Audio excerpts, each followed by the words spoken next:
toi, là, tu dois lâcher l'affaire, d'accord? T'as D'accord, compris? allez, arrête la voiture tout de suite! Tu tiens vraiment à faire libérer un tueur, le remettre dans les rues de la ville? Mais Arrête t'es la folle! voiture, Qu'est-ce qui va arrête. pas chez toi? Faire Non, libérer un attention. criminel! Mais qu'est-ce que tu fais? Kyle et Troy se disputent violemment dans la voiture. Le véhicule percute accidentellement une voiture garée sur le bord de la route. Heureusement Kyle ne perd pas connaissance. Elle s'apprête à appeler la police. Troy descend directement de la voiture. Kyle craint qu'il ne fasse quelque chose de grave. Alors elle s'enfuit de la scène. Troy découvre que la personne dans l'autre voiture est gravement blessée. Il quitte aussi les lieux de l'accident en voiture. Si mon client a quitté le lieu de l'accident, c'est qu'il avait besoin de soins médicaux, comme vous le voyez, et selon la loi, c'est son droit. Il ne peut pas être accusé de délit de fuite. Et il vient spontanément vous signaler l'incident. J'ai compris. Pourquoi ne pas me dire ce qui s'est passé?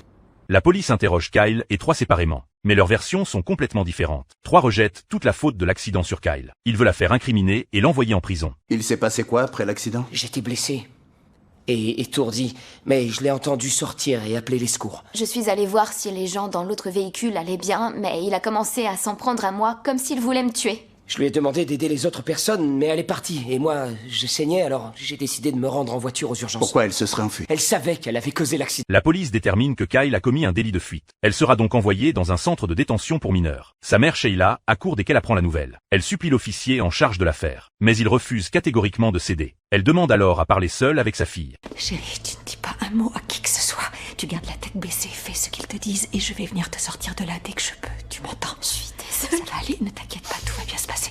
Ok, tout va bien se passer, chérie. Kyle est envoyé au centre de détention pour mineurs. Peu de temps après, lors de l'audience au tribunal pour mineurs, bien que Kyle ait déjà comparu plusieurs fois pour diverses accusations, le juge décide quand même de juger son affaire. Mais le procureur fait une proposition. Avant l'audience juridictionnelle, nous souhaitons une audience d'évaluation. Monsieur le juge! Ils ont le droit de le faire. Planifiez ça avec le greffier. Affaire suivante. C'est quoi une audience d'évaluation? Ça veut dire qu'ils veulent te juger en tant qu'adulte. Ne t'inquiète pas, ne t'inquiète pas. Je t'aime.